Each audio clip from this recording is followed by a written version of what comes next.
All right, everybody, how's it going? It is Friday, June 5th, 5 p.m. And we're talking about, we initially started this thing as a kind of a hangout to talk about whatever during this coronavirus stuff. And we were basing it around the herb cider, kind of making quarantinis, letting people know about our stuff, and so the name, Herb's Happy Hour, has kind of just come out of that. But it's not. This isn't. The name doesn't mean, hey, we're here to be happy and we're here to joke around and be idiots or anything like that. We've got to look at what's going on out there, and there's a lot of history repeating itself over and over again. And so happy hour for us is, we're just thinking that, I was thinking maybe we should just not do it. And then, there's a lot of people saying it is not good for everyone to just shut up, not say anything, especially if you're white. So we decided not to be quiet or go quiet. I want to try to educate and me myself learn what I can all about this, why this happens. This could easily happen to people of non-color as well. And so we're back. So the happy hour is kind of like, for us, a place where we can just go in and talk. So that's what we're going to do. We're not drinking. We're not promoting quarantinis or drinks. We are going to bring in a friend of mine. He's an amazing musician. And grew up in South Central, of all places. So I wanted to have him on. This seemed like a good time for all of us to get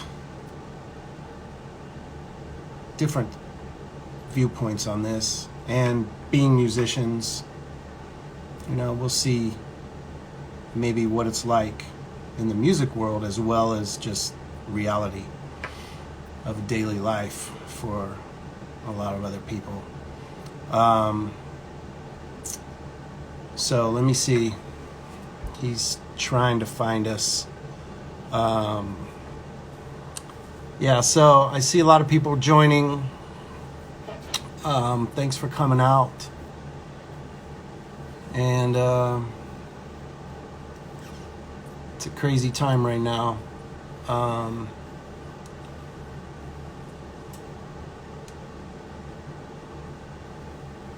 Sorry for the quiet time, man. This is crazy stuff.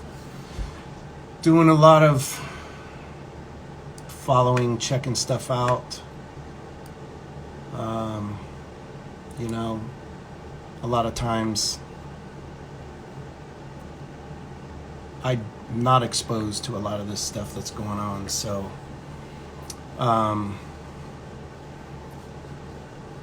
sorry, I'm reading some of the posts. We get a lot of people signing on.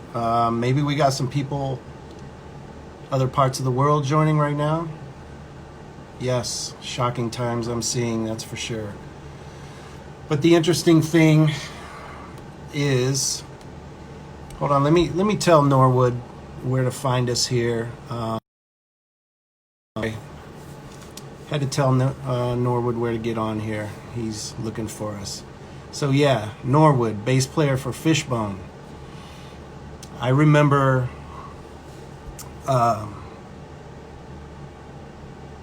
gosh, back in the mid 80s. I first heard of Fishbone when I was in the band Major Lingo, and we used to,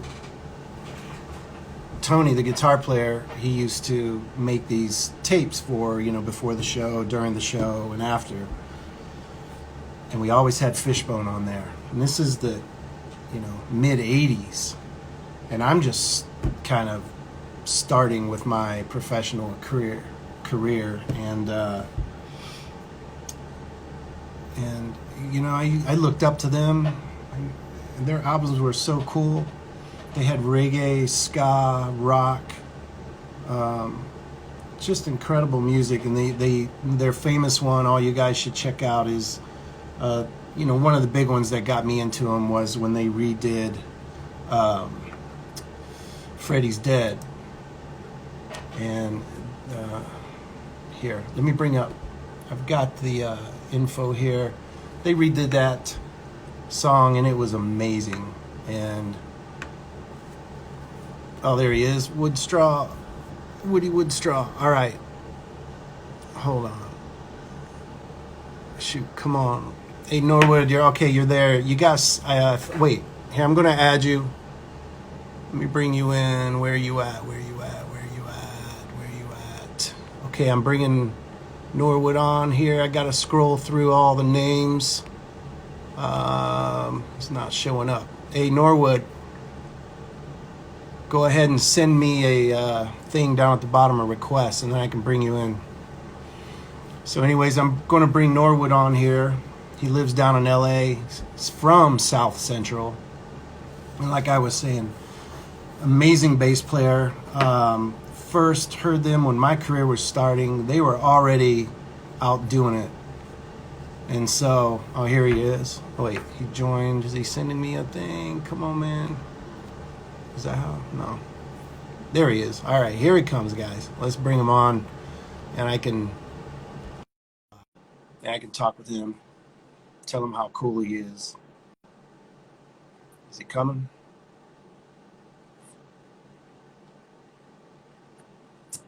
Dang, man, where'd you go? Says he joined. So until he gets on here. Hey, Norwood, I tried to let you join. I don't know what's going on. There he is. Let's try it again. Oh, man, it says he's unable to join. Keep trying. Maybe your signal's bad or something. I don't know what's going on. Trying to bring you in right now. NORWOOD FISHER, waiting for Woody Woodstraw. All right. Connecting. Hey! There he is. Look at you. Oh, yeah. Dang. How you doing here? Let me turn up the I'm volume. all right. Am I like severely backlit because the sun is behind me? It's a little bit. Yeah. It looks okay, so where are you at? Yeah, Santa Monica, sunny Santa Monica, California is a little overcast today. June gloom is what they call it. Wait, Yeah. Nice. Let me see if I could, like, in a smooth fashion. Oh, look at that. Like, kind of change my groove. Oh, yeah. All right, that's a little. Man, you got the spot. That's a little better. Is that same building you lived in down? Yeah, like since '92, man. Jeez. Wow. Yeah. I mean, when that's your front yard, it's like, where the hell else am I gonna go? I know, man. Yeah, you got to keep that place. That's prime spot. There you go. There. Now, wait. I got some technical difficulties. Yeah, no worries. Yeah, so I lived in, you can tell everybody who's watching, I lived in Venice for a little while. And I lived like not far from you and had no clue. And you were right there on the beach. And yeah, Larry's up the street too right now. Yeah, right? Larry lived up the street too. He's still down there though. Yeah. He lives the other way now in Palisades. Right. But I'm way up north in Washington now, so well, it's a beautiful place to be too. Yeah, it's pretty cool. All right. So yeah, Just a little. everybody, this is Norwood Fisher. He's with us. We've got usually Norway. We get some viewers that come on from all over the world. I know you guys have been out um, all over, so it's probably a lot of these people are familiar with you down South America. We've even had some people coming on from Russia, Okay. Europe. Yeah, I don't know how they're finding this, but they are, so it's pretty cool. Hey, you know what? I'm very grateful for the ability, technology, the connectivity is is heartwarming. The Yeah, possibilities, right? yeah, it really is. It's You can really use it for good, or you can use it for evil. Oh yeah, yeah, for good or evil, huh? I know, man. And it looks like, thank God, the technology exists for Yeah, good right now because that's the only way we'd be able to see any of this stuff that's going on. I thought, I was telling people earlier, I don't know if you saw it, but I was telling people, I started this happy hour about a month ago just because of the COVID thing and people hanging out. And we had the cider business and we thought, okay, maybe we'll talk about ciders and do a happy hour, Herb's happy hour. yeah, And I think, this time for a while or whatever, it's a happy hour, but it's about maybe educating and learning and maybe get some experience from I wanted to talk to you, about your experience on what's going on with everything. And in the music business, I've known you since the late 80s. yeah, man. And, our musical careers, you definitely had a head start on us, like I was telling everybody, in the two bands that I was in before I met, well, Primus and then this other band when I first started my career, Major Lingo, Fishbone was like, you guys were the shit, big superstars. And we were just like, oh my God, we're going to play with Fishbone. That's amazing. And that was with Primus is when we first got to play with you. I think it was down at San Diego, I want to say, somewhere down south, Southern California. Right. And man, ever since then, you guys have always been just like, no one can touch you guys live, and it's pretty incredible what you guys do and your talent, you and your brother. So Norwood's brother, Fish, he's the drummer, another amazing guy. Angelo, the singer, what do you got, sax? Yeah. And just, I mean, it's just an unbelievable band. Yeah, I mean, Forever. I just think about, we always just were doing what came naturally. Wasn't thinking about we didn't really think about any of it. We just did what we felt. And Yeah, fortunately, like I think about it, so like I just feel fortunate to have a career like it. Don't nobody gotta like this shit, I'm like, right, but fortunately people do, right. like fortunately the timing it was right. Like it was like this punk rock thing, this new wave thing, on the and you know, like all that stuff was happening. Music was experimental, and there were the youth was embracing the experiment. Right. You know, Yeah, and in the genre that you were doing, there wasn't a lot of color, so to speak. yeah, And right?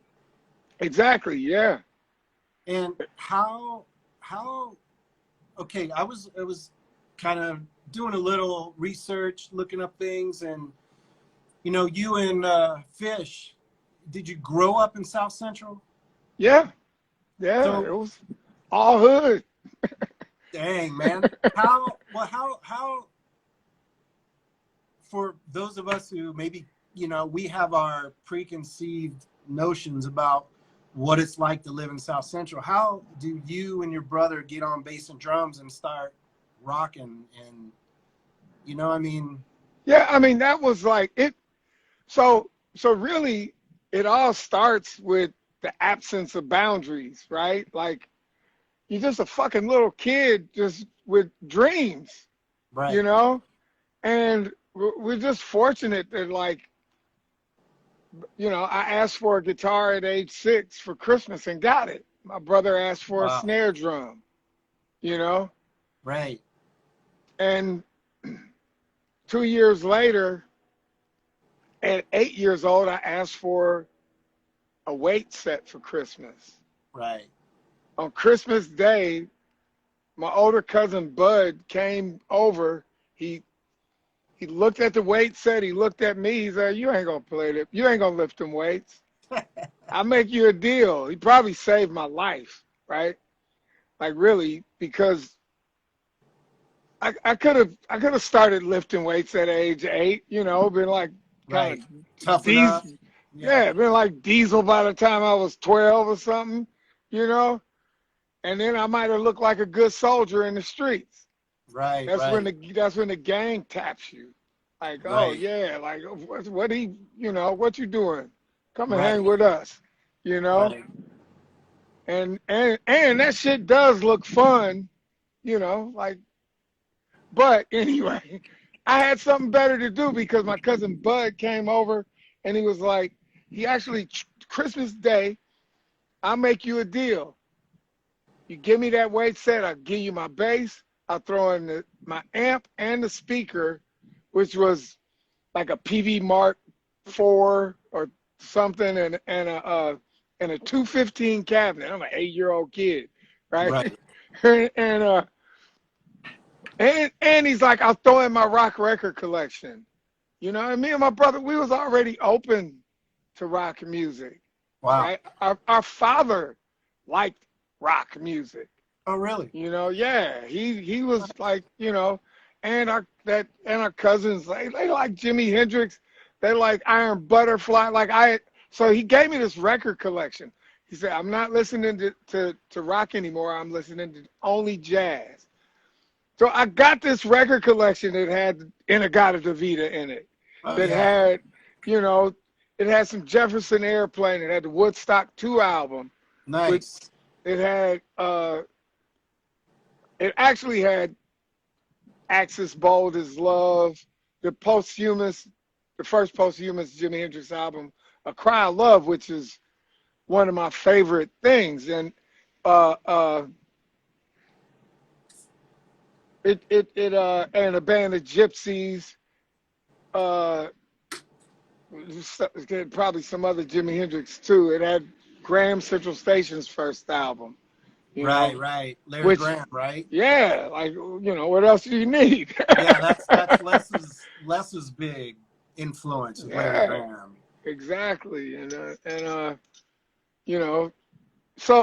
and a bunch of other albums, right? Yeah. So it was like Chicago Transit Authority, right? Huh. Which was as well. So anyway, it was a bunch of music in there that gave me like a very diverse record collection at age 8, a large and Wow. diverse record collection.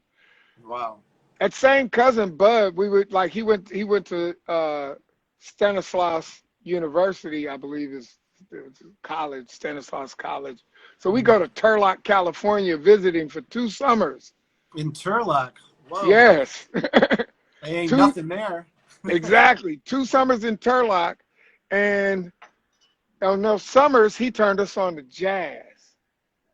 So Wow. now we're listening like ages. I'd imagine it was 10 and 11.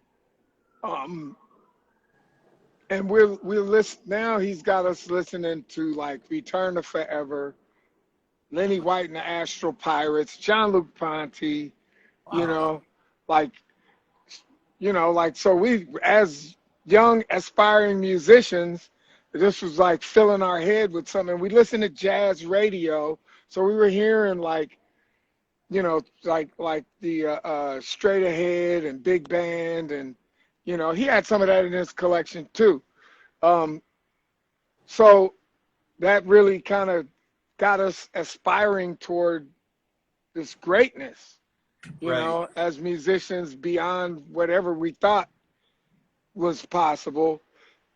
And so Bud really, I like like his mom just passed, and like I don't know, I'm sitting in his house at the repast, and I like he gave me my life. I had to say it out loud. This ain't the first time, you know. Right, right, right. Well, so you and Fish, you come back to LA after these visits, and then you're teenagers, I'm sure. Oh yeah, Like wait, you and said. Funkadelic was in that record collection. The Oh first yeah, Funkadelic album and of course. America Eats Us Young, Right, right? So that's really what like the Jimi Hendrix and the Funkadelic right, really kind of twisted us. right. Yeah, of course. What shoot, I had a buddy. I lived in Riverview, Michigan, and there was it was I would say 99% white school I went to. There was one kid there who was black, and that's all he talked about was Funkadelic. And I was like, who is that band, man? Come on, they can't be better than Rush.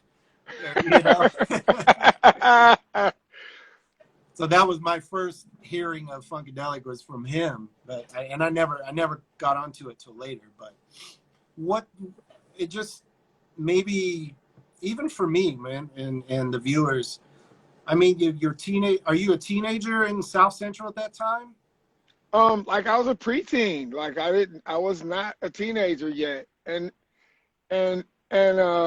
but from an early age, all my friends knew that I was different, right? They were like, because I Oh, liked this music. all right. I didn't really know how different they thought I was until Bootsy came on the radio. I had not heard it. And Oh, all my friends in my neighborhood were like, have you heard of Bootsy? Have you heard Bootsy? I'm like, no. Really? You're going to love Bootsy because you like that weird shit. That yeah, was the yeah. first time I got. So anyway, I heard Bootsy and fell in love, of course, Right, and right. didn't realize I had already been listening to him on America Eats Us Young. But Yeah, um, for me and a couple of my friends, we used to, go in a neighborhood, a friend's house, and we would play music in their garage. Is that what you guys did? no, we just played. Me and my brother just played in. We lived in an apartment, second story Right. of this apartment, and we just played. And one of the kids from below eventually broke in the house and stole my bass. My mom got me another bass, Oh, but wow. but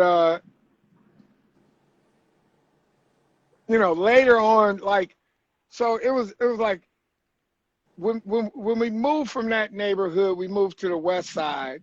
And honestly, in that time, it was an older kid that was like talking to me about because it was before like like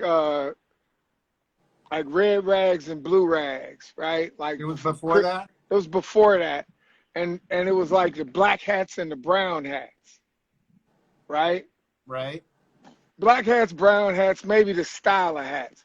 And so this older kid was like, "Don't wear that." Don't. He was telling me what hat to wear, Right.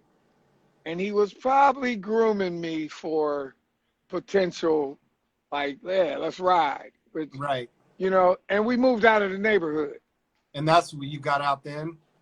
Well, no, we moved to back to another black neighborhood in Los Angeles, all considered South Central. Oh, But really? Okay. Still it was down there. yeah, it was just from that particular neighborhood. Neighborhood. Okay. But we moved into a neighborhood that didn't really have a gang Okay. at that time. And eventually a gang formed.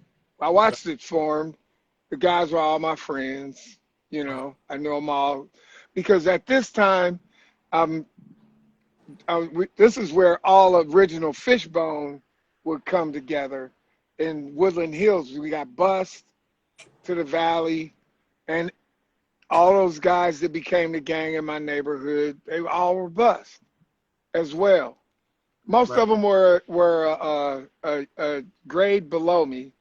Right. Um, and really, the first time all original Fishbone was in a room together playing, all those guys were there. Right. and they were banging on shit. You know, like everybody was welcome. Right, right. So, you know, it's kind of, it was Trulio Disgracious like. Oh She's yeah, like, yeah. maybe like 14 people in my bedroom banging on shit, yelling. There ain't nobody got microphones. Right, So, right. so anyway, yeah. And but it was in the Valley. It was in Woodland Hills, Hale Junior High, where actually there was a kid that's going like Rush is my favorite band. I'm like, I ain't never heard of Rush. He's like, you'll love Rush. I'm like, I like Funkadelic. Same thing for me. Yeah, but just the but opposite. I heard when I heard Rush, I loved it. I was like, you know, I was like, okay. Yeah. And you know, funny enough, like once Kendall got a guitar, like we played some Funkadelic. It wasn't like we sat up and learned a bunch of Parliament and Funkadelic and stuff. Like Right. we learned Rush songs. Oh, really? Yeah, we learned Rush songs. I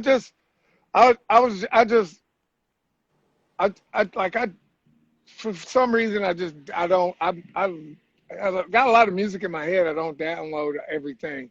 So I just Right. downloaded Moving Pictures, and I'm looking at the song list and I'm like, I think we learned every song on this album. Wow. You know, I know we learned every song on Permanent Waves. I couldn't play them now. I don't remember. Oh yeah, yeah. I You used know? to, man. I used to sit.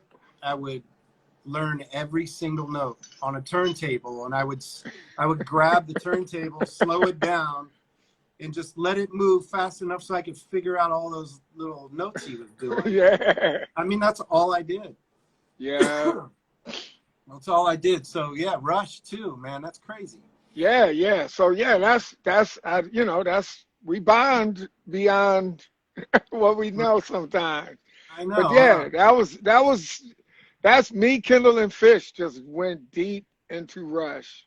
Right, And with like Chris Fish and Kendall loved Rush. You know, Walt and Angelo not so much. right. They liked it too, but it was just, Yeah, you know. right, right. Hey, What? there's a question. What's Oh, good wood? what's that? What's good Oh, wood? Big Rig Simmons. Oh, there he is. Yeah, Yeah, you see that's the him? homie. Yes. Yeah. So he's saying, "What's good, Wood?" Yeah, man. He's saying, "What's New up?" York. Hey, Rick, you avoid that COVID? Yeah. Luckily, I think we're all trying our best to do that. What's happening down there with COVID and what's So, going on? yeah, have you guys down there are all still kind of staying at home, right? In Yeah, lockdown. yeah. I prefer it that way. I'm like, I am not mad at lockdown. Right. I know I've been spending time in my studio finally, so it's kind of Yeah. nice. Oh But shit. Sorry, and then Rick. I see Rick said he lost 2 family members. oh My shoot, condolences, bro. yeah, sorry, man. Yeah. Dang. Yeah, people piss me off with they don't like that don't think it's real. Like that, like, you know, immediately I saw like as lockdown came down, I'm looking on Facebook and I'm seeing, you know, friends from the Parliament Funkadelic family posting like my family member got it, you know? Like, you know, people whose aunts, uncles, and cousins, and then next thing like, oh, my uncle died. I'm like, no. Like, so, you know, just it's a thing where just because it's not happening to you, you can't imagine, you know, like, Well, yeah, a lot of people don't. I don't know what it is. It's it's this similar thing with I got to bring it up, like the racism thing. It's like if it was happening to them, their story would be totally different. It's the yeah, same with like the COVID. If these people who think it's not true, there's hundreds of thousands of families out there that lost Affected by it. even some kids. There yes. are some kids, Look, and I've been discussing it a bunch, and it didn't take now for me to kind of see there is an empathy gap. yeah, You know, yeah, like I do like know. really, because black people have been being filmed uh, getting beat and murdered Yep. without weapons by the Oh, police clearly. since Rodney King. Even before, I'm sure. We just Well, now we got the well, cameras. yeah, it's hundreds of years, centuries of that shit. But Yeah. yeah, Rodney King was like, oh, he got caught on camera, Right. you know, and black people went, finally they'll understand us, Right. and white people went, he must have deserved it. An ass kicking like that, fuck you, you Yeah. know, like, No, it's disgusting. yeah. So It's just yeah. so that's where the empathy gap exists. Like for us as black people, you see it, and like people can justify all of this shit in the end. Cops get off, you know, a jury, like jury, you didn't see that, you know? Yeah. So one, that's so look, I'm gonna go back because the empathy gap is a it is a white, it's a Euro American trait that can be traced back to, like, there's pictures of lynchings, you know, like I wish I had something to show, because I've seen these pictures Yeah. of lynchings where there's a black man hanging from a tree and white people with a photo op, like, wee, look at me, you know, with children, everybody smiling, you know what I mean? Like, that shit exists. Yeah. So there's a disconnect that starts because people have been dehumanized, right? Right. So, you know, as Trump starts to, you know, talk about building a fucking wall, and, you know, like, I'm hearing this language and understanding that, oh, he's going for the jugular in dehumanization. Right. And that's why people can sit around and, like, it's like there's people in cages practically, or literally, Yeah. and it don't bother you. Like, oh, I gotta go get milk today. Like, you know what I mean? It's like, Yeah. this is why we, like, you know, like, if you see someone being dehumanized physically, like somebody, like, okay, we got freedom of speech. You can say anything practically, but now something is happening, and it's made okay in your mind, because just because you think they don't belong here, people forget the borders are made up. Yeah. If there's a such thing as a fucking God didn't draw borders in the sand and the dirt. No. You know what I mean? It's all made up. Oh yeah. It's these, you know, the illusion of separation, right? Right. Anyway, No, it's cool, man. I want to hear more your perspective on it. Well, like Will Smith saying, racism has always existed. It's just being filmed now. Yeah. Yeah. Yeah, and it's like you said, white people had no idea because it wasn't their experience. And I was just briefly kind of getting, you know, a little history lesson, looking it up. And in early America, it was the white people that were being harassed. The Europeans would come over. They were being harassed by yes, the police. And then it became yeah, the Jewish families coming in were being abused, you know, physically, just the way it is now, doing the same stuff to them. And then it happened as slavery became kind of opened up, and black people were moving towards the north more. Then it became this problem of white people being scared. And then after World War II, there was this freedom, like this feeling of, you know, democracy won. And so they come home, even the black soldiers would come home thinking that, okay, we have more freedom now. And this is in the 40s. Yeah. And then all of a sudden they start, and then they'll feeling free to expand. Things haven't changed. And then it got even tougher because now more people are coming on. Black people are feeling like, hey, we fought the war. We should have the same freedoms. And then it just got worse. And then with the police brutality and so. Well, just imagine this. I was actually talking to somebody about this just yesterday.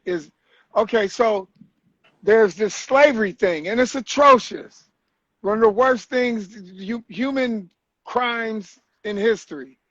Yeah. But under Abe Lincoln and a civil war, and plenty of white people fighting for it for whatever reasons, whether the motives were not pure, I don't give a fuck. Slavery ended. Right.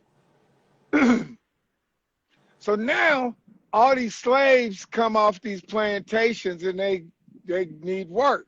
Right. And actually they go and get work. And they're ultra skilled. Right. Right? They got skills because they've been working and they're going into the workplace and they're turning the motherfucker out. Right. And so ultimately the idea of a melting pot, America as a melting pot, right, is the result of white people going, well, these niggers can't take, they can't outdo. I'd rather have a European immigrant on the job than a fucking nigger. And that's where we got bring us your huddled masses. They wasn't talking about people of color. Right. So we were not included in any of the promises of America. Not the Constitution. Yeah. Not welcoming to Ellis Island. None of it. No. So the civil rights movement is going like, hey, there's a contract here. Right. Like your contract with the people. Though. Yeah, it don't mean shit. So you know what I mean? Like so these very skilled workers were like pushed out of the workplace because of, so anyway, bottom line is like, so look, what we're going through today, like all of this shit is like, so it's personal to me because I'm like, I started getting fucked with by the police at about 11 years old. Really? Yeah. Like stopped for no reason. And like, I didn't understand it. And well, one, I just, they teach you, like you think that everybody goes through this. It's just a routine stop. Like they're just checking. But the first time they got at me, like, it was probably most of the original band, Fishbone, and our friends from my hood. Right. Walking to the movie theater in Culver City. Right. And we reached right about now, like we were almost to Culver, like in the Culver City, and this policeman stops us, and he wants to these cops frisk everybody. This officer, during the frisk, he rubs his hand on my balls, and I jumped, and I was like, he was like, oh, you don't like that, huh? And he fucking grabbed my nuts, and he grabbed me by the ass, gripped my buttocks, right? Wow. And he was trying to antagonize me. He's like, I bet you want to fight now. Fucking child. The child. Yes. Jesus, man. And yeah, I was angry. I wanted to fight. I knew I'd get the shit beat out of me. Right. I did nothing, took it. And that was really the beginning of, like, now me and my homies got to walk to the movie theater after I got dehumanized. Right. So, it's like, and it's, varying degrees of that. Every encounter was not that, but to varying degrees, it was. Well, So just the fact that you were having encounters. I mean, yeah, like, I can't say I had encounters unless I was driving too fast or I right, ran a red light, you know? yeah. So this shit is normalized in my mind. They call that being institutionalized, right? So I was completely institutionalized, didn't know it, Okay. Hey, you know. so hold on. There's a question that Shama was saying might be really Yeah. cool. Someone had a cool question asking Norwood to talk about burning your own neighborhood. You had a great point about it. Oh Burning your yeah. own neighborhood. Well, there's about two levels that I think on that one, right? One Okay. is like honestly, right now, these protests, Right. um, Black Lives Matter directing these protests outside of South Central LA in the LA area, to me is brilliant. It's a generation that figured it out. Because after every time there was an uprising or rebellion, or if you want to call it a riot, the question was, why are they tearing up their own neighborhoods? The thing is the anger is not planned. You don't like no one's planning on raising that kind of hell. Right. You know, you're already, everybody in your hood has been dehumanized Right. or has watched somebody be dehumanized. Right. That's why are black people angry? I'm telling you why. Right? So it's because we deal with shit you can't understand. No, we really can't. Yeah. So, but the other part of it is like, well, if you don't own a fucking piece of land, is it your neighborhood? You Right. know what I mean? It's just somewhere where you live. Just yeah. if you would never have any hopes of rising to the level of owning where you live, right? It's not. What is it yours? I'm like, hey, if you own your house and you pay property tax, if it can be taken away, is it yours? Yeah. No. You Probably know? not. I don't think anything is. Yeah, exactly. So, and you know, the Native Americans had it right, I think. Like, all this land is everybody's, Right. right? Like, you know. Right. So yeah. So I'm like, and honestly, all of this for the people who go like, it has nothing to do with George Floyd's memory, with justice. I'm like, without the injustice, none of this would happen. Obviously, no one is sitting around waiting for the moment to loot. Oh, right. Right. Right? Like, No. like no one's like, I can't wait till the next riot. I'm going buck wild. Like, No, no one. Yeah.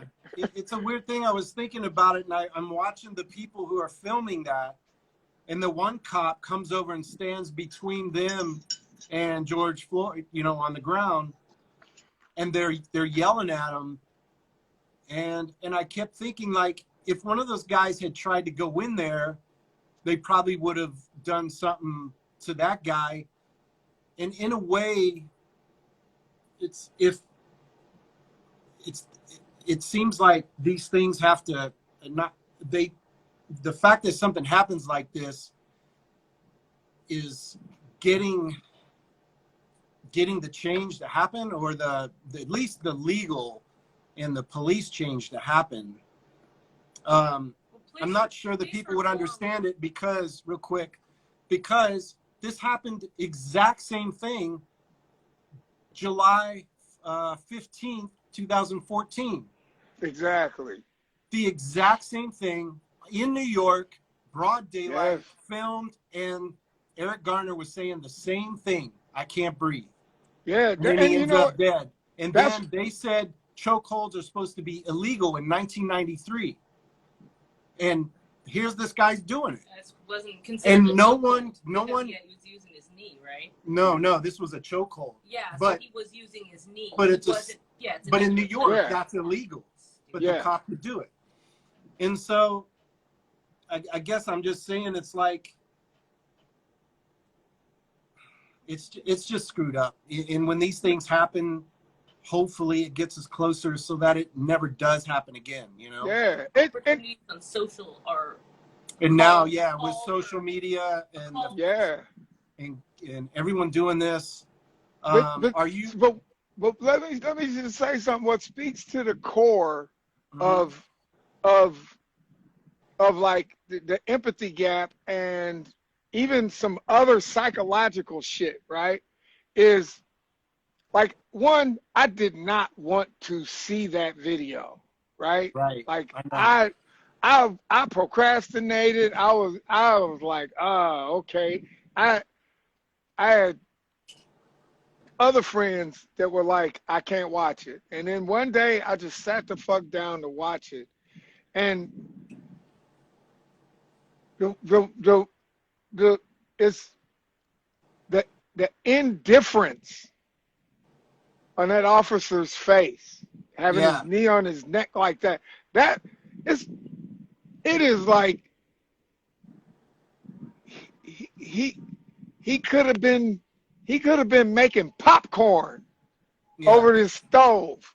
You know? He was watching him too. He looked down. Yeah, he could clearly see what's going on. Yeah, it was like that part was like, oh shit, there are monsters amongst us. Like, we knew it, but to see the lack of anything for life on this man's face. Yeah. And it's like, to hear a grown ass man call for his mother, Right. like that, the thought once, like, brings, like, makes me want to tear up right the fuck now. Oh, I know. You know what I mean? Like that. So we as a society, like, I appreciate you for wanting to have this conversation, because it is these kinds of conversations that will it's like we'll manage the transformation, right? Like, we have to talk. And I actually have I have opinions about like how we got to Trump was because there was a couple of decades of shaming people with racist ideas into silence, right? And I'm like, obviously that didn't work, because that's not discourse, right? Mm-hmm. So, I don't know. So there's a couple things, like, if you could think of the racist undercurrent in America, like Europeans were radicalized through slavery, right? Like, it's a radicalized mindset, Right. right? It's like, so there's a deprogramming that we need to kind of figure out. And so it's so entrenched because racism is the system, right? Right. And white supremacy is actually what racism is upholding, right? Like, so there's these two things that are actually in conjunction, and that's what the whole world has to deal with. And so if you keep in mind, like, I went to go see Minister Farrakhan speak a few times in the 80s. Right. Right? And there was something that Farrakhan said, that's always stuck with me. He's like, you know, like the subject of abortion, right? Mm-hmm. There's abortion rights and what's the other side of it? Pro-life. Pro-life, yeah, Right. pro-life and pro-choice, right? Right. So the pro-life movement, Farrakhan is like, that has nothing to do with black and brown babies, with black and brown people. Right. That is actually rooted in white supremacy, because the feminist movement actually kicked open the door for white women to have the choice to have a career. And white women were choosing careers. They're having babies later or not having babies at all. And that was bringing the white birth rate down. That wasn't the problem with the black community and the Latino community. Right. You know, like people was having babies. Right. You know, it was like, so, and obviously, Right to Life don't give a fuck about, you know, Mexican babies. Right. You know, take your Mexican ass back to your war zone. Take your Honduran ass, your El Salvadorian ass back to your war zone. Your life means nothing. You know? So we gotta deal with it. It's a white supremacy conversation that has to be like I think it should be obvious. I am not hateful to white people. Right. You know what I mean? I don't wake up. I don't actually just simply hate the police. They trained me to hate them. Right. But I had to think beyond that. You know? Right. And it's so I don't just carry around hate because I had experiences. Right. I hate the actions. I actually do not like the system. Right. You know? So we have to have a conversation about white supremacy that where white people understand that does not mean I hate you because I'm talking about white supremacy. Right. It's leveling the playing field. Even like actually, honestly, right? Like all of these like this rebellion that's going on right now, the marches and the protests, none of it would be happening if there was a semblance of justice. Like, just arrest them motherfucking cops. Yeah. You know, and, you know, none of this would have happened. And what happens when they go to court is a whole nother thing. Oh, I know. And that's where it's going to get really hairy. With all the, you know, things the police are allowed to do, the reasons behind it. They're, you know, that's what worries me. They're going to find a way out saying that something was justified. Even the guy who killed Eric Garner. Yes. They didn't want to prosecute him. He ended up going to a police trial where they decide if he gets fired or not. Right. I mean, it's that simple for them. You know, and everyone's like, what are you talking about? The clear, plain sight just killed him. He was unarmed, just sick of being harassed, but he didn't try to do anything to them. Yeah, so, You know? yeah, exactly. So I mean, you know, people were calling for the defunding of the police. Wait, no, today, right? The officers in Buffalo that stepped away from their jobs because the officer that pushed the man down and cracked his skull. I saw that. Yeah. Yeah, like, so what is that saying? Like, no, we have a right to abuse citizens. We're mad. Right. We're so angry we won't help you in an emergency because you're mad because we abused this guy. Right. Like there's a sickness Yeah. in that.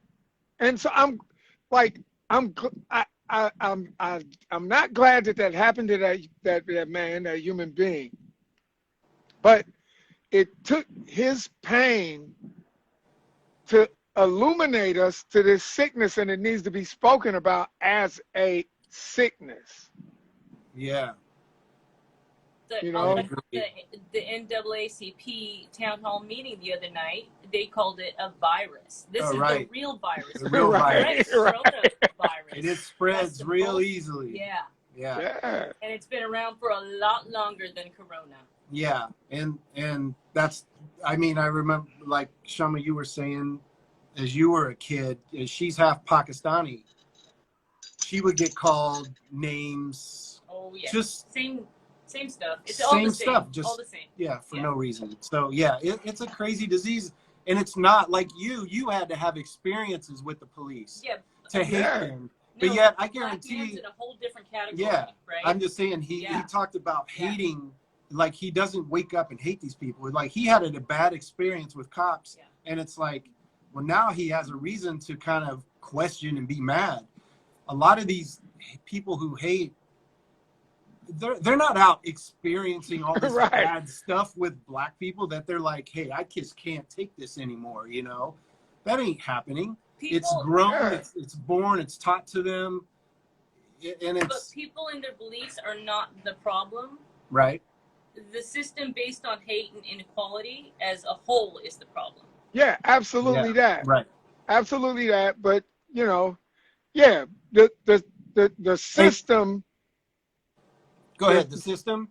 Yeah, the system, but the system actually encourages the toothless redneck, you know, in the foothills of Tennessee, to feel the way that he feels, even if it ain't a black person for 300 miles around. Right. You know? Hey, and I was young, grew up in West Virginia, total hillbilly, and I gotta say, I don't remember ever hearing anybody saying bad stuff about anybody. Really, there are some really. You lived in a very small town. There are some really nice people out there as well. Yeah, but there are absolutely. Some serious stereotypical rednecks. Hey, there's 2 minutes left. Okay, wait. What are you gonna say? Fishbone Primus on tour in Atlanta. And we go out to the pawn shops. Right? Did you go with me and Les? What? Did you go with me and Les to the pawn shops? Probably not. I'm not. Just raw pawn shops. Me and Les and one other person rode out, took a taxi, and went from pawn shop to pawn shop to pawn shop looking for foot pedals or whatever we could find. Right. We got pretty far deep out of there, and we rolled into this one pawn shop, and this guy was like, "Oh, we heard you guys might be coming. I'm gonna tell you now, we got a call saying if you go too much further down here, you might not make it back to where you need to be." Whoa, the clan in the area gave me and Les a warning. Oh man. Well, I'm sorry about that. Ask him about that. All right, we got 1 minute left. What do you want to say if people will get a chance to watch this a little later because it's recorded now that Instagram is saving these. So what can you tell? What do you want to say real quick before we shut off? You got 1 minute. I'm like, you know what? There's a woman named Joy DeGruy, DEGRUY. She wrote a book called Post-Traumatic Slave Syndrome. And it's pretty much like a diagnosis of the American mindset, and it's black and white and everybody, and she spoke to me when I like, you can find her on YouTube, you can read the book,